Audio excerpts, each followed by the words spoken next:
Hello, fellow losers. It's Greg. If you've made it this far in our podcast and enjoy what we do and want access to exclusive content but also want to support us, we've made a Patreon page. Just go to patreon.com/losersofinitiative to see our page. We have a tier that's only $1 and gives you access to our thank you episodes.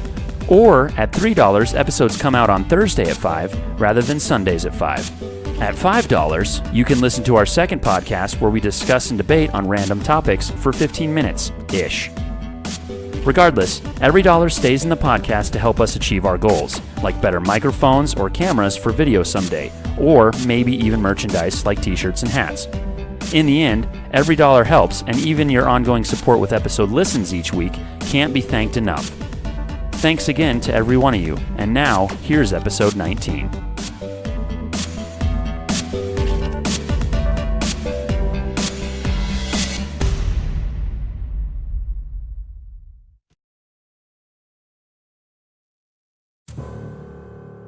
All right, so Felix Gustafsson stands before you, surprised look on his face. Hello. He's like, I do not remember seeing you before. Are you here to help? Just right there. It doesn't seem like he's really here against his will at this point. Correct. Yeah, that's right. We're here checking to see if there's anything you need to keep up work. Well, no, I am still waiting on the shipment of the chemicals. I believe Mr. Stone was supposed to bring them to me. Well, all right then. While you're waiting for these, we're still kind of finding our way around the area. What can we do to be helping out? Well, until I get those chemicals, there's nothing you can do really to help me here. I suggest maybe you just wait until they are arrived, and then we can proceed. And what are these chemicals for? Oh, it is the fluids that will, my new mixture, my new formula to advance the process. We haven't been given a whole lot of details about the process, so I'm still a little confused there, but... Oh, well, maybe you should speak with Mr. Stone when he returns. So I'm a little confused. Before we showed up for this, we happened to be on the train, and I remember seeing you get drug out by the group here. Yes, we decided that would be the best way for me to join this operation without having to leave Promise City without explanation. If I was to come here to do my work, staying for a prolonged amount of time, it would be best if I was... because it was known that I was on the way, but it was not known as to why I was coming, other than to visit the family. So therefore... we came up with the false kidnapping occurrence to alleviate this confusion, since we know that there has been some kidnappings recently. So this kind of fell into place. All right, Dutch, I think it's time for you to just hit this guy across the head with your rifle and let's tie him up. What? I'm actually going to walk forward. How does he look at me? Concerned, but not, Okay. Hunkway concerned about child being kidnapped yesterday. You know anything about? Oh, Benny. Yes, my nephew Benny. I needed a more close sample of the blood to his mother, my niece. With the samples I was given, progress was very slow, so I calculated that with Benny, I would be able to advance further to find the solution. Hunkway wonder, is he okay? Benny? Oh, yes, of course. I am merely taking samples of his blood for the work. Well, all right then. If you say we should probably wait, we're going to go ahead and keep familiarizing ourselves with the locale while we wait there for Mr. Stone. Okay. And just kind of start walking in. All right. As you begin going into the lab with obvious intent of going through one of the other exits from the lab, a curious look falls over Felix's face and says, "You do not have access to those places. That is only for the chief of the experiments, and Mr. Stone and Mr. Daughtry." Weekend at Daughtry's. Hello, I'm Daughtry here. These are my 3 fellow companions. They're okay to go through that door. It's all right, and then they pass through this door. Great. Well, I'm gonna try and bluff my way and say, well, we've already been talking with Mr. Daughtry as we are new to the facility, and we were told that we need to look around and familiarize ourselves with the whole place. So go ahead and roll a bluff convince. My bluff convince is 12, and I rolled a 1. Okay. So he says, "Oh, if you have spoken with the colonel, I do not see why you cannot go further. I will accompany you on this exploration to show you the rest of the lab and the machine room." Well, as we don't really know our way around, that sounds like great. You can show us faster than we could find ourselves. Very well. Grug follow Felix. Okay, so he starts walking toward the open passageway where the machine noises are coming from. Okay. And you also realize, I forgot to mention this, that the water sound, the running water sound, is kind of actually getting louder, and it's coming from where the machine room noises are coming from as well. Ewan, you're kind of shoulder to shoulder with the doctor as he's leading on, and Oren and Honkwe are following behind. And he leads you down the hallway, and this hallway is got the walls, reinforced walls on the side, and the ceiling and the floor is tiled. And as you approach, the noise gets louder and louder, and there's actually the blue glow from the fuzzy flare-like torches on the walls starts to dim as the torches are non-existent as you enter this huge circular domed underground chamber.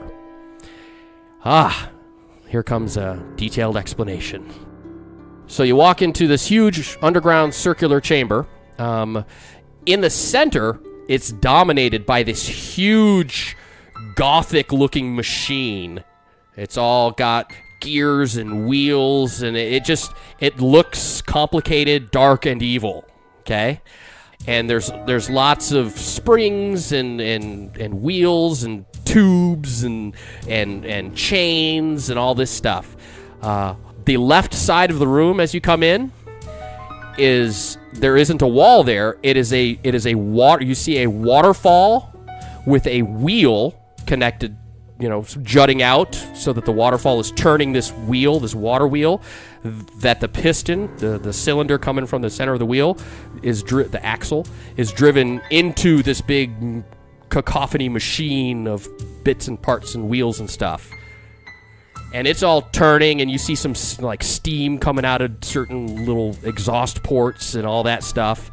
And there's not only, the machine dominates the room, but all along the sides of the room are as well little smaller machines and, gadgets and gizmos and levers and switches and buttons and all the stuff, perhaps to control the machine, you're thinking? No pulling levers. Oh man. But right, it is, the machine is making squeaky noises and steam noises, and the noise of the waterfall turning the wheel is all going, so there's a lot going on, so you kind of have to the point of where you have to kind of raise your voice a little bit to be heard in the room. It's so noisy. And as you're looking around, you notice that right smack dab in the middle base of this machine, as you're looking at it, is a chair. And the chair, it looks like, is some sort of torture chair, because it's got manacles where you would put your arms on the armrest to manacle your arms in place. It's got a thing that would, if you sit down, it would lower and cover most of your head, covering up your nose and your eyes and the sides and your ears and everything. And it's got all sorts of little springies and things coming off the top of the helmet, so to speak, that would lower on your head. It looks pretty wicked. And Felix, with almost a jovial tone to his voice, says, this is the pride and joy. This is where all the experiments will come to their fruition. Once the chemical formulas have been perfected, this is where the cures will take place. Cures, you say? Yes, the cure. That is why we are here. Cure for what? Oh, this odd strange of blood disease which has occurred in the region. That is why we are here. You do not know this? Smooth. Way to blow our cover. Well, We're still the new guy. he succeeded on his convince roll so well that it seems that Felix believes you, like 100%. There's zero doubt or hesitation in his conversation with you. So he is trying to be the good guy. Is he? He's trying to cure diseases. Can we basically see everything pretty well in the room? Or yeah. But you don't. I mean, you're not being of. You don't know what all this stuff does. I mean, Right. Hunkway wonder what has happened to failed experiments. The failed experiments. Well, we do not put the experiment on any living things. I have been able to make progress to the point that I am at, only working on those that have been deceased. So we do not deal with living subjects. So what do you do with the bodies when you're done with these experiments? We bury them. We burn their bodies or bury them. I was shown where they are buried, and in the beginning parts of this cave. The route that I'm more thinking along is like trying to figure out why, if they're failed experiments, and as far as he's concerned, they get buried when they're done, which we did see burial spots, then we still don't know anything about the zombies. But if his experiments are causing the zombies on the dead subjects, what is that going to do to living subjects? I still want to ask him though. Like, can you tell me anything about anything more about the blood disease that sprouted up here? We're new to this area. The disease is a rapid onset disease that affects the blood cells, similar to a form of mutation, perhaps. There's the blood cells carrying the pathogen begin to deteriorate the body at a highly accelerated rate, and it results in disfigurement, not to be removed from leprosy, but similar to that effect, but at the same time granting immense strength.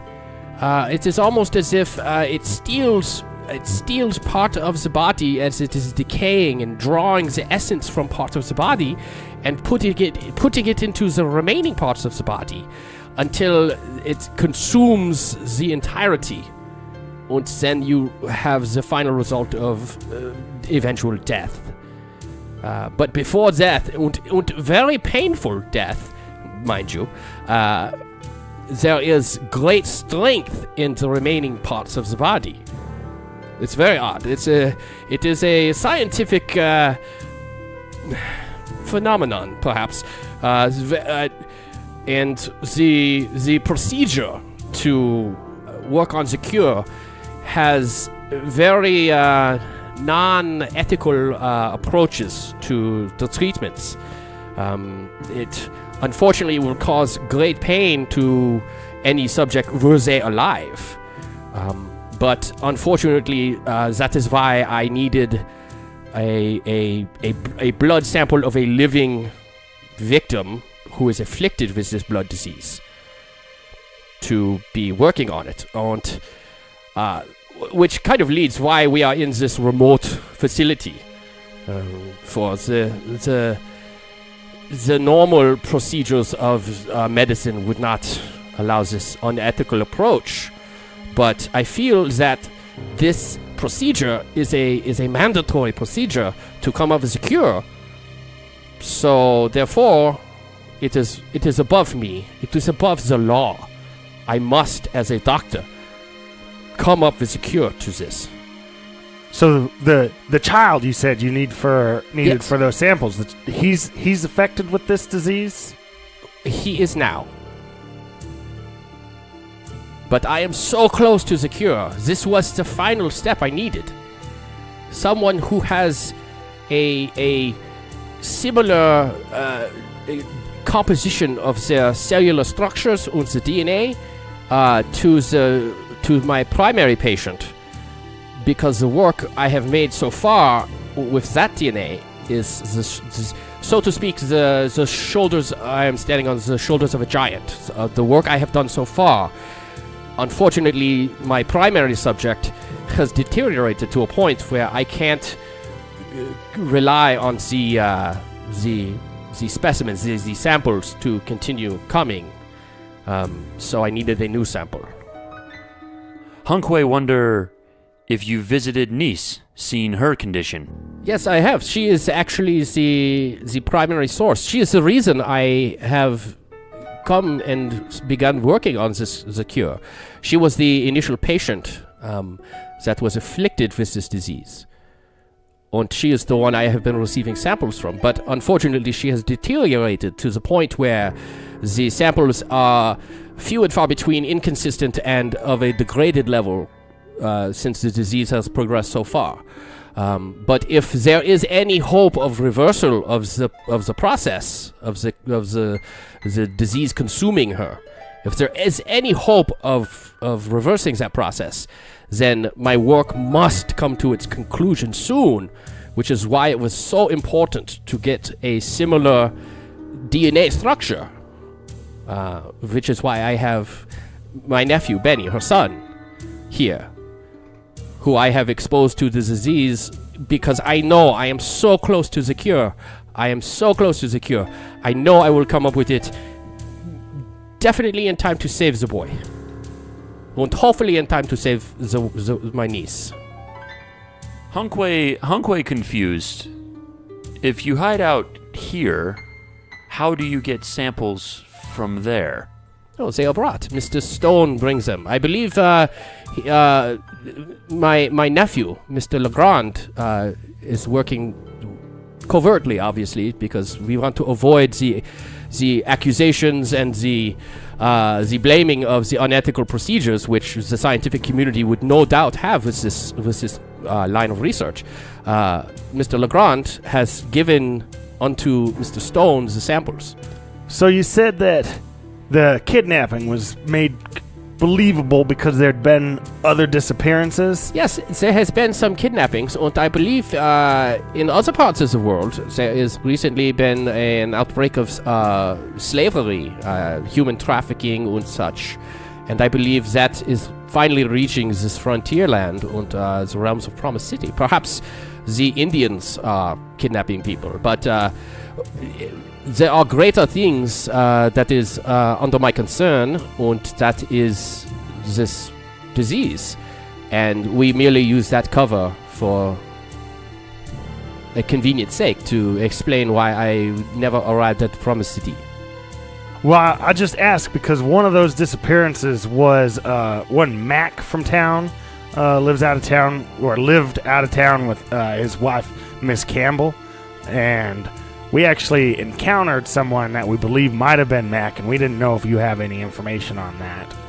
I do not. Did you ever meet Mac from in town? I did not. I know none of the people in town except for my immediate family, my nephew and my niece and her son. And then, given how far along this progress has been made, you've been working pretty fast for just the couple days it's been since the kidnapping event. Yes, I've most of this research I have been doing was from my office in Berlin, but now that I am here, I can put much more hands-on and put the information that I have been working on to direct practical use. So essentially, you were just sending Mr. Stone instructions for this machine long before you ever showed up. Yes, I was in direct correspondence with him via telegraph, and the machine was built, and they were working with my direct instructions, However, their progress was much too slow, and I knew that if my niece had any chance of survival, I needed to come here myself to begin the hands-on working on it. So all of those zombies might have been created before he ever got here. Yeah, they might have been living test subjects. So given the progress on these experiments with the deceased subjects, what would most likely happen at this point if it was a living subject that was... Oh, that is the true ethical question, and I will not work on the living subject. Hypothetically, however, if you were to administer the formula as in its current state to the living, it would have very unexpected results, and I believe it would be a death sentence, really, for the healthy blood.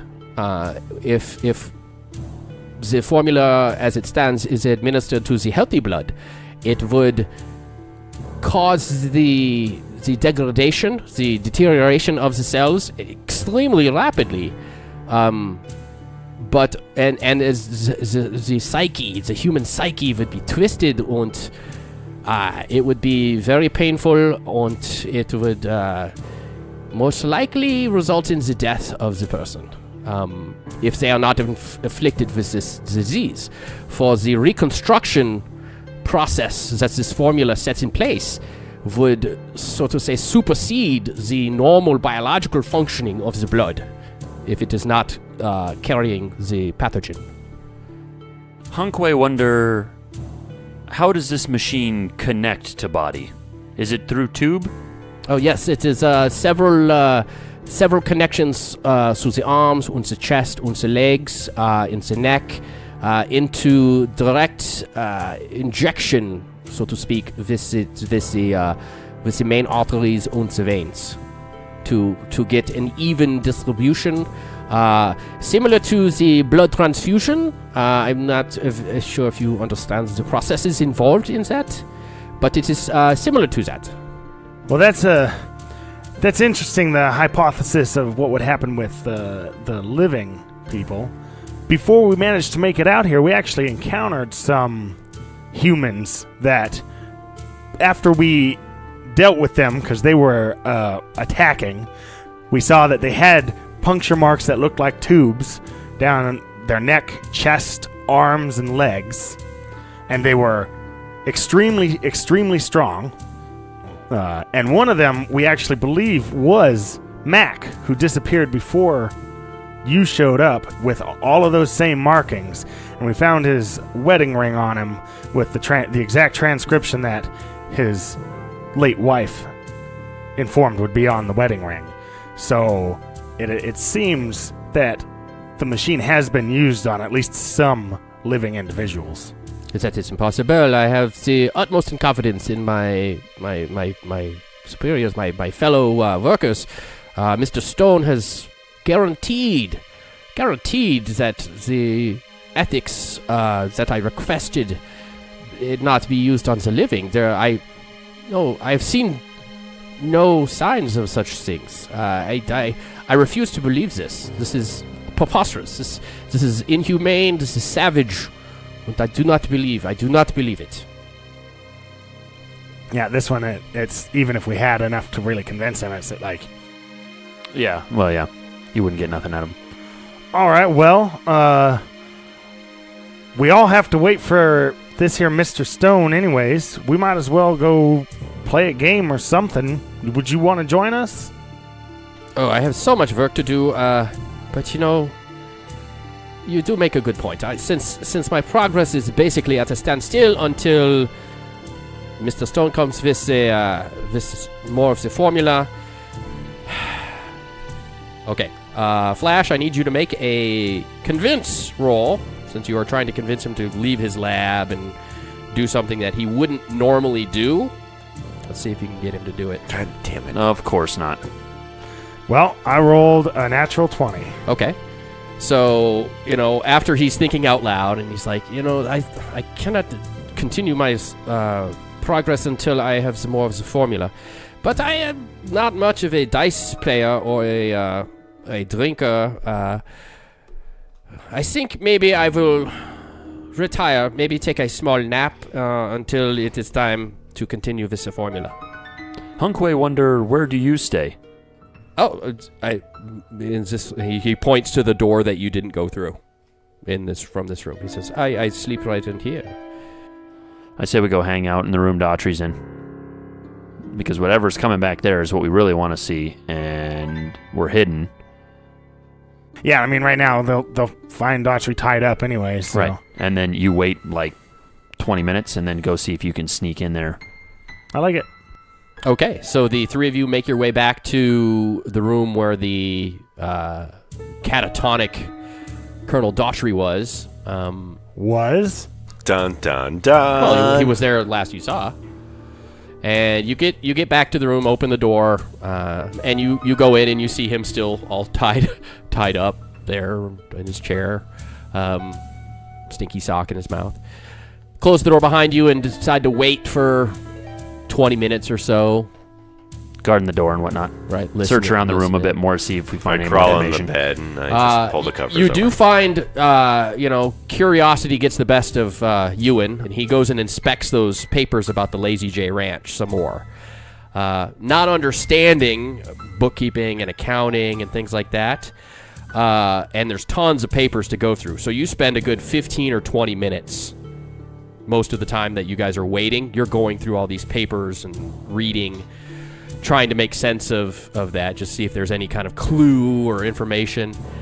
And I need you to roll an observation check. And hopefully not blow it. All right, well, my observation is a 14, and I rolled a 2. So you made it by 12. After going through all the papers and everything, one thing sticks out that doesn't seem to make sense. You see lots of orders for supplies for the ranch. Horse feed and grocery, because it's a ranch and he has many ranch hands. He has to order in quite a bit of stuff. He can't just go to the store and buy everything. And so all these orders that he's placed for different things seem to make sense until you get to one section where there's all these weird scientific-looking things that he's ordering, like chemicals and whatnot, that he's ordering to be delivered to the Lazy J Ranch. Well, at the same time, they could be delivered there. Like, you're not going to deliver to Cave in Badlands. Correct. So obviously, that's sort of the staging point. Correct. And you found all the machine parts being stored at that abandoned church, which geographically is much closer to the Lazy J Ranch than you are now, but still outside of Promise City, and obviously required a large amount of storage boxes and whatnot. But you didn't find any chemicals there. So, and you see the prices that he's paying for these chemicals are astronomical. Like, a lot. You thought you were rich with $5 in your pocket, and, these things are costing like $1,000 shipping in from all over the world. So maybe we do check out the Lazy J. Date? Is there a date on there? I was going to say. If Yeah. you really want to go on a date. He likes this so much he wants to go on a date with Zrosi. Yeah, Zrosi looking at times and quantities and dates of shipment, you see that these chemicals have been coming in for the last couple months. But recently, new chemicals have been arriving. They've been kind of changing. It's not always the same thing coming in. The formula's changing. Correct. So, and recently there was a shipment that was scheduled to arrive, we'll say yesterday or day before yesterday. Yeah, so that's going to be the chemicals that Mr. Felix is waiting on.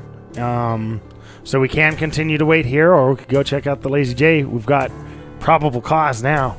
Well, why don't you sneak into the room first and see if you can see anything? Oh, yeah, fair enough. We'll still do that. So, yeah, I guess after I'm going to bring that information up with these guys and say maybe we should check that out. But first, I'm going to go ahead and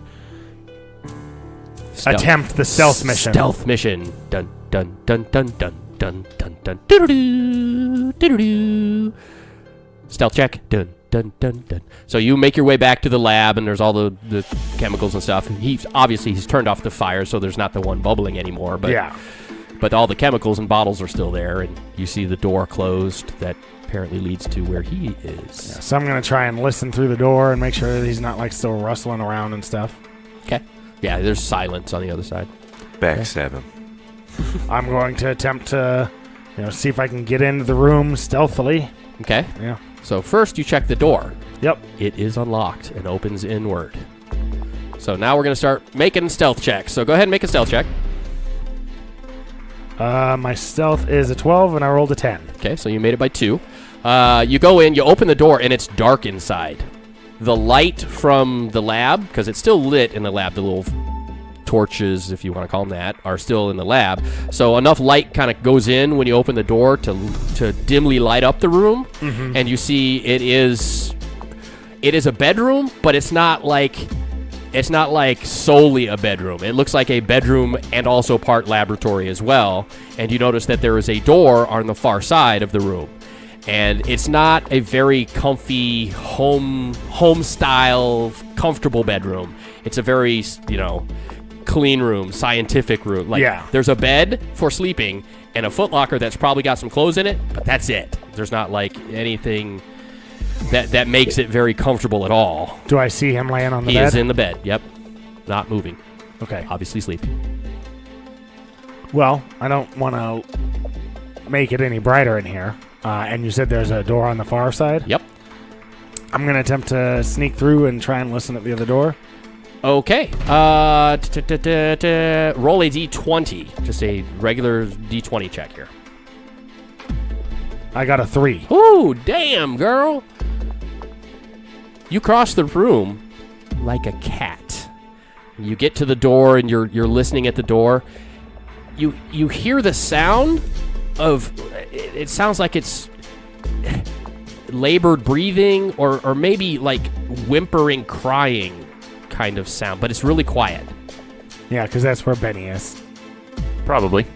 Okay, well, since I think it's the kid, and I'd like to rescue him, but I also don't think he's going to be quiet, so I'm not opening that door. I'm going to I want to maybe not necessarily move right now, but first look to see if there, is there anywhere where I think that there might be something with useful information. Like, do I see a stack of papers, or do I see... Well, there's papers all over the place. I guess, yeah. Both in this room and the other room. I mean, honestly, sneaking in here, I've just gotten all the information I figured would be here. I just verified. Yeah. I'm not going to go in for Neeb because I don't want him yelling.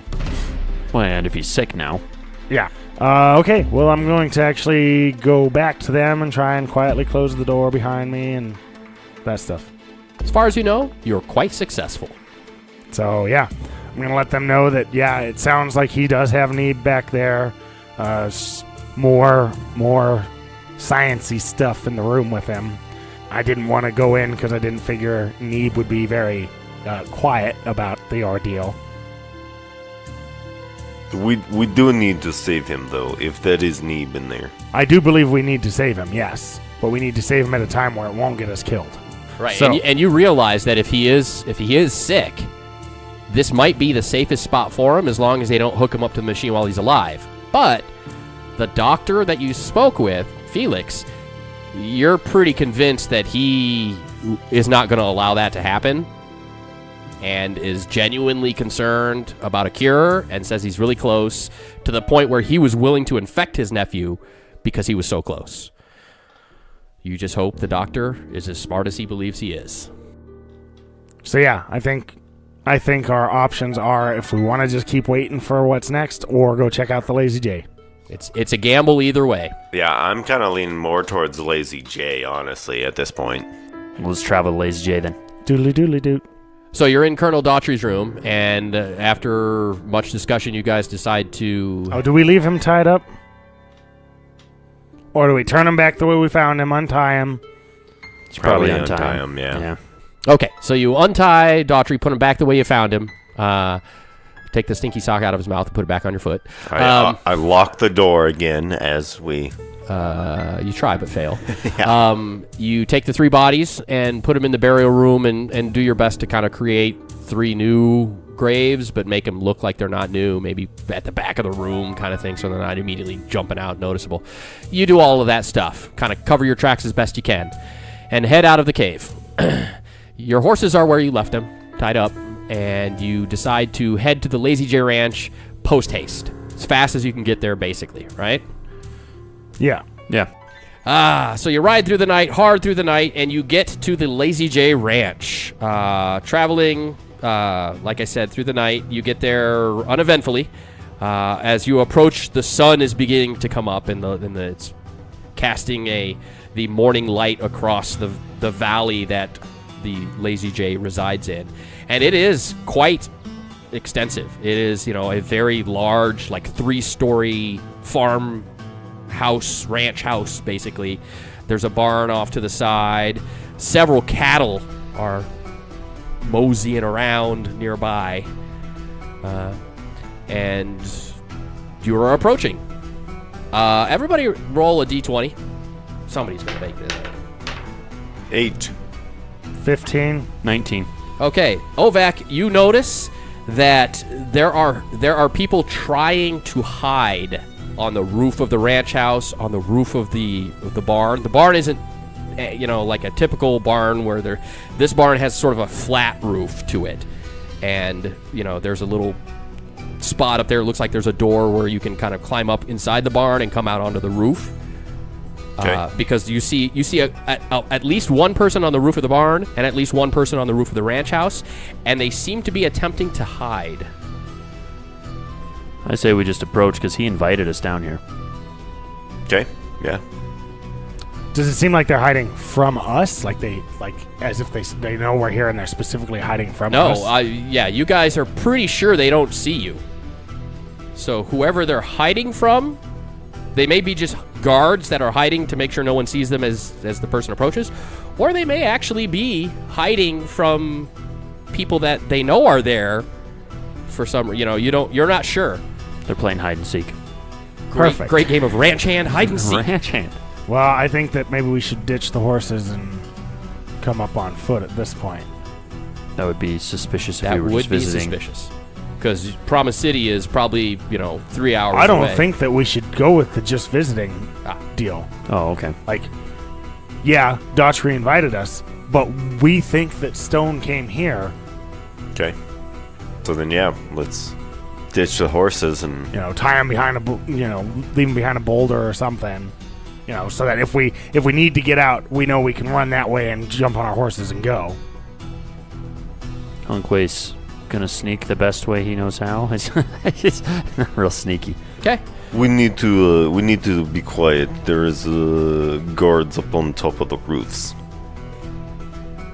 So where are you sneaking? You sneaking to the ranch house? You sneaking to the barn? Probably barn first. Whichever's closer, and see if we can see through windows. And stuff. From your distance, it would be about the same to go either way. Yeah. So let's just go to the barn then. Okay. Right, yeah, the barn has a lot. The barn will be easier to sneak up on because there's not a whole lot of windows around it. There's probably less people in the barn if there are people here. Yeah. And so if we can kind of use the barn to make it to where we're not so easily spotted from the building, and then it'll be a lot easier to sneak from the barn to the building. So as we sneak up, I'm gonna load my 2 6-shooters. Okay. Well, they were already loaded. Oh, okay, sweet. So. I double checked. But you don't have any more ammo for those. So once you're out of those, you're out of those. You got 6 shots in each one. Perfect. So you sneak. Everybody roll a d20. Roll the 20. Roll the 13. Got Okay. a 6. So you guys are sneaking up toward the barn, okay? And you're almost there when you hear from the top of the barn, "Hey, what are y'all doing?" Like whispering, trying to be quiet. What are y'all doing here? I'm gonna look up. Do I So you all look up, and you see that sure enough, the guy that you saw hiding on the roof of the barn, he's wearing a soldier's uniform. I'm gonna go. And quietly though. He's confused. As he should be. Yeah, I guess, but it was probably at that point obvious that we were trying to Correct. sneak up. You guys were on foot, trying to be stealthy, but he saw you guys. Hunkway wonder what you're doing here. You ask him what he's doing here. He just kind of looks at you, almost with a look of visible disgust on his face, That's fair. and then he looks back at Ewan and Orin. What are y'all doing here? Y'all need to get. There's about to be trouble here. What trouble's going on here? We've been ordered to stake out this place because the sheriff of Promise City went to Fort Griffin and spoke with the captain. Apparently, there's been some shady dealings going on. Y'all need to either get out of here or get up on this roof and help me out. And I start pointing towards where we just came from, the cave. Oh, that's like a day away. Yeah, but I'm going to point that way. Oh, okay. And then I like the idea of getting up on the roof. I'm game. Well, all right, and I'm going to start trying to, making my way to climb up there. Okay. So you all go into the barn, which is empty except for, bales of hay and a couple horses and barn stuff. But there's a ladder that leads up to a second floor of the barn, and from there you can actually see another ladder that leads up onto the roof. I'm going to hang out on the second floor. So you go kind of onto the hay loft of the barn. Yeah, the loft, and just kind of lay down there. Okay. Are there windows at No. at that level? Nope. I'm going to get on the roof. Okay. Yeah, you guys should get on the roof. Okay. Yeah. So you guys get up on the roof, and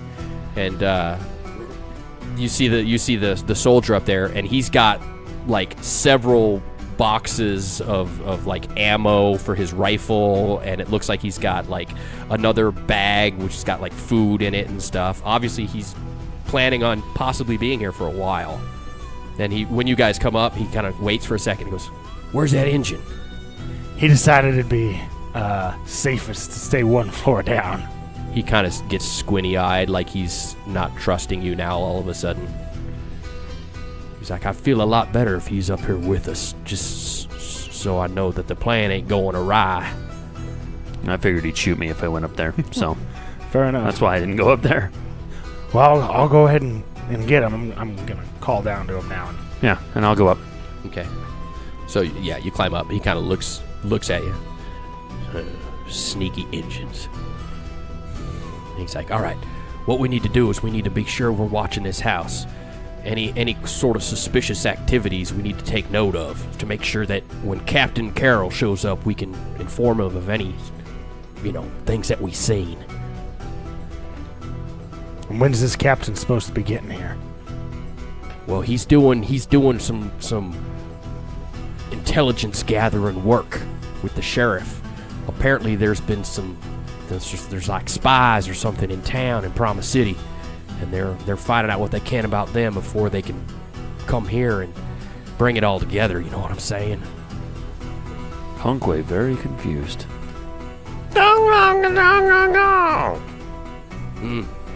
Whatever you said, old man. So and now looking around, there's other soldiers, or is it just Okay, him? yeah, and now you see that on the roof of the ranch house, there are two other people in soldier uniforms, also kind of trying to stay hidden.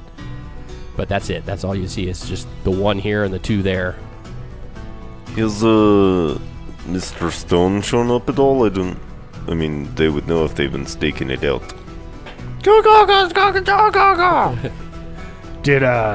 Has anybody arrived here since you guys have been staking the place out? One of them would have been pretty badly injured. Yeah, as a matter of fact, I believe that fella Garrett Stone showed up.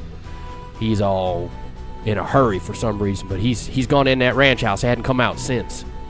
We haven't seen Colonel Daughtry at all. Surprise, surprise. Us That's either. weird. Anyone else in the house? Yeah, there's a few of them ranch hands. They come and they go, but oh damn it! There anyone else in the house? Yeah, there's a few of them ranch hands. They come and they go, but I figure right now there's probably maybe 10 folks in there. Well, I was almost thinking maybe we go up on just knock at the front door. See what happens. Because, yeah, we could tell the guy that Daughtry invited us to come down. Because Stone's not going to be the one to answer the door. No, he's getting medical treatment upstairs. Or resting. Say we're looking for Daughtry. See what that kind of unfolds. Yeah. Well, we come out here because we're looking for Matt Campbell, and Daughtry thought we would potentially be good help for him, but we think he's behind Campbell's disappearance. So we can go in because we've been invited and get some more information. Okay, so go ahead and roll a convince check. My bluff convince is a 12, and I rolled a 12. All right, so you can visibly see the stress on this soldier's face as he's like, "Oh crap, man! I don't really have the authority to authorize that. Oh heck, fire! I don't know. Y'all think that's right? Y'all think that's a good idea? I mean, what? How do I?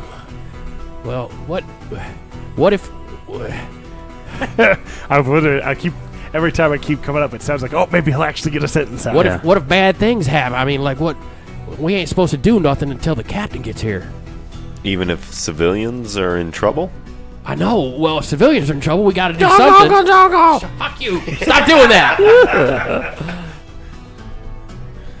He says even if civilians are in trouble. Well, if civilians are in trouble, I mean, we gotta help. That's why we're here. I mean, that's our job. But this particular job is to wait till the captain gets here. So I can't really authorize you to go down. But I strongly suggest you don't. But I can't take action against you if you do. Sounds like a yes to me. Yeah, I think that our best option then is to get inside and just kind of at least get a look around. Yeah, see if we can find anything. If the shit hits the fan, we'll go from there. But Well, we got backup, so. Okay, so I'm going to start going down. And Okay, so you tell the soldier that you're going to go in, and he still just sort of like stressed out, nervous, like, oh, all right, I'll just try not to cause any problems or anything like that, all right? I mean, don't let him know we're here. So I'm going to knock on the door. And yell, there's soldiers on the roof! Yeah. Before I climb down, I'm going to go, and I pat my bicep. Crazy old fella. So yeah, we're going to climb on down and, yeah, go knock on the door, I guess. Yeah. Of course, if they're looking outside at all, they'll just come around from the barn and then go to the front. Well, you can try and sneak around away and then reapproach from... That's what I like. I like that goal. Sneak away and then a reapproach. Okay. Yeah. Okay. Everybody roll a d20. 17. 6. 7. Okay. So you leave the barn, head away from the ranch house, make a big, wide, arcing loop, and then come at the ranch house from sort of the direction of Promise City. Get our horses. Get on your horses and ride in. Yep. From the direction of Promise City. All right. So you're riding up. You notice, knowing that they're there, you see the guards on the roof of the barn in the ranch house. Apparently, the guard that was on the roof of the barn has signaled or communicated somehow with the guards on the roof of the ranch house, because they see you, but then they don't take any action. They duck back or whatever. So they're either just observing you coming or are aware of your plan and are letting it go to its fruition either way. All right. So you ride up, and as you approach, you see two rather rough-looking individuals, obviously ranch hands. One of them's got a shotgun, and the other one's got a 6-shooter on his side. They kind of mosey out of the ranch house onto the big wide porch as you're approaching. When you get within hearing range, they're like, "What the hell are you fellas doing here?" Well, Daughtry told us to come on out if we're ever looking for work. Daughtry ain't here. Well, we're still looking for work. Well, why don't you tie your horses up and come on in? We'll get to talking to you here. All right. Yeah. And they both go back into the ranch house. Yeah, and I climb down from my horse and tie your horse up Yep, to the follow Flash and- tether station or whatever. Yeah. And just go up onto the porch and into the ranch house. Yep. Yeah. I mean, looking around and stuff. Yeah, just checking out the house. It's probably pretty nice, I would assume. Yeah. So yeah, it's actually really nice. Yeah. That's what I would assume. So as you go up to the porch and you go in the front door, which they actually left kind of open. You see two guys sitting in the parlor, the little entry room there, the parlor room. It's just two different guys. One of them's a big burly Mexican-looking guy, and he's got the two belts of shotgun shells around his bandoliers. Yeah, nice long mustache. He kind of goes, "Hey, what are these gringos doing here?" And the other one goes, "Oh, Paco, shut up. They're just here to help." He's like, "Hey, that's all we need, more gringos."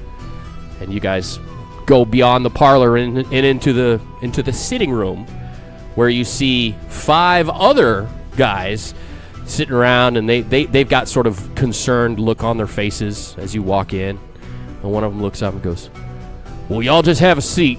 We're gonna wait till Stone wakes up, and then he'll come down. He'll know what to do with y'all." So that's 7 so far. Oh, yeah. 8 would be Stone. Was the 2 that were out front? The Yeah, same 5? they're Okay. in. They're in with the 5. Okay. And how many did he say there were in there? 10.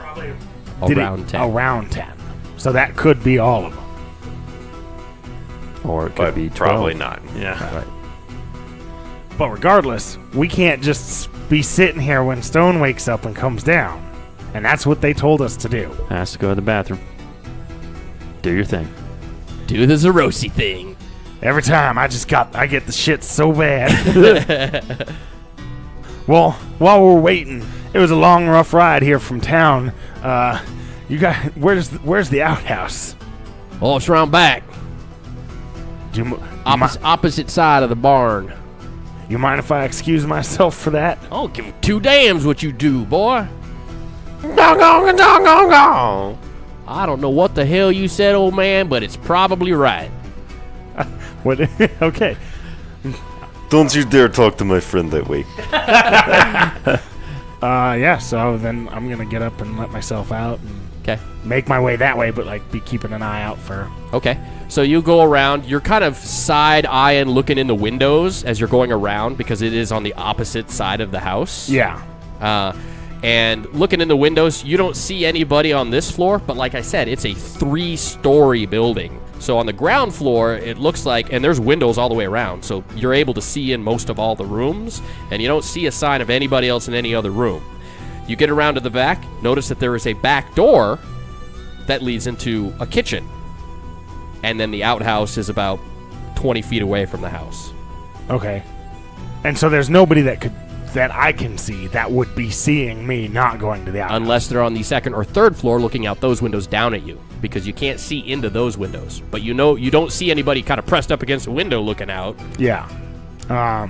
So I guess I'm actually going to still go, pretend I'm using the outhouse. Okay. So that then on the way back, I've got a better vantage point to look at the windows You're on further the higher. away, you can see in better. Okay. Yeah. So I need you to roll a d20. I got an 18. All right, so you go to the outhouse. You come out of the outhouse, and as you do, you see a figure that was in one of the 3rd floor windows quickly back away. It wasn't there long enough for you to see who it was, but all you saw was there was somebody looking out that window directly at the outhouse, and they backed away before you could see who it was. Kevin Legrand. Or Stone. So I'm gonna continue once I get close enough to the house to where it's like somebody would have to be pressed against the window again to see me. Right. Then I'm gonna actually go around back and try and sneak in through the kitchen. So you're going to attempt to sneak into the kitchen. You're going to make it look like from the outhouse to the ranch house, you're heading to go back in the main door back inside. But Yeah. as soon as you get close enough to the house where they couldn't see you anymore from upstairs, you beeline it for the kitchen door and sneak in through the back door. Yep. Okay. Roll a sneak check. I rolled a 13. And your sneak skill is? 12. All right, so you carefully and quietly open up the door. And as you do so, you hear a snap like something wooden. Imagine a wooden dowel rod being broken as you opened that back door. And then you just freeze. What do you do? quick reaction. What do you do? I would try to, as quickly and quietly as I can, get the door closed and then, like... With you inside or with you outside? Oh, how open was the door? I kind of pictured it as just barely open. Like a third of the way open. With me outside. With you outside. Yeah, and kind of, if anybody comes into the kitchen, like, I don't want to be seen through the windows. And Okay. I'm going to then kind of, I guess, continue around the house. Making your way back to the front of the house? Or just kind of plastering yourself up against the wall by the back door, not by any windows? I plastered against the wall, but actually going to the far side of the house and sticking, like, around the corner from. So, like, if somebody comes out the kitchen door also, I'm also not just there. Okay. So, all right, I got you. So you're going to go around the corner of the house, like close the door quickly, go around the corner of the house, and stop and hide there. Yeah. Okay. All right, roll a d20, and you want to get blue. 14. So, yeah, as soon as you get around the corner of the house, you hear the back door open up. And you hear a voice. Hello, who is there? Are you out there? Monsieur France, Does that... I saw you coming from the outhouse. Does that sound... It's a French voice. Did, Kevin Legrand. I was going to say, did we talk to him before? Yeah. Yeah, you spoke with Kevin. Yeah. You hear Kevin Legrand asking, Mr. France, I believe I saw you from the outhouse. I just wanted to see what brings you out here. And I guess I went the opposite way of the outhouse this time, so... I could just continue to sneak around and then, try and make it to where the people up front, it would look like I just came back in from the outhouse. Obviously, he saw me walking from the outhouse in the direction I would need to go. This happened, so that's why he thinks I'm back there, but I could just try and keep up the charade. But then that also puts me back in the house. Or I could come around the corner. All right, I'll come back around the corner. To where he is. And right as you're coming around the corner, he's actually stepped outside, and the kitchen door kind of closes behind him, and he looks one way and he looks back he looks at you as you're coming around the corner. Is he holding the gun? Nope. And he says, "Well, Monsieur France, what brings you out here?" I'm trying to piece together how much I think he knows. Yeah. Panic, quick thinking. Yeah. We came out here because Daughtry said if we ever needed some work, we could be of some help. The Colonel, he is not here. But Mr. Stone is here. And you see sort of a look on his face, like curious as to what you're going to say next. Like he's just revealed some surprise. That look that you get when someone tells you something that they believe is going to surprise you? He gets that look on his face, like, Colonel Daughtry is not here. But Mr. Stone is here, and he kind of gives that half smile. And we're actually going to find out what happens next week. Oh, dang. A whole nother week.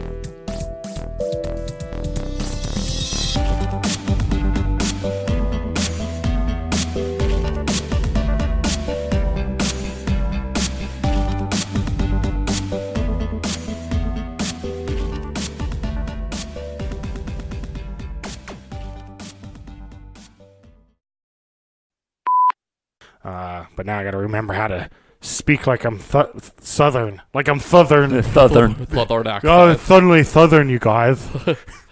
Hello there. I'm from the south. If you have spoken with the Colonel, wow, French again. Oh, oui, oui. So, if you have, wow, French. If you have spoken with the Colonel, I do not see why you cannot go further. You would, of course, not mind if I accompany you. That French and good. Fucking A. I would love a loaf of bread, please. Thank you.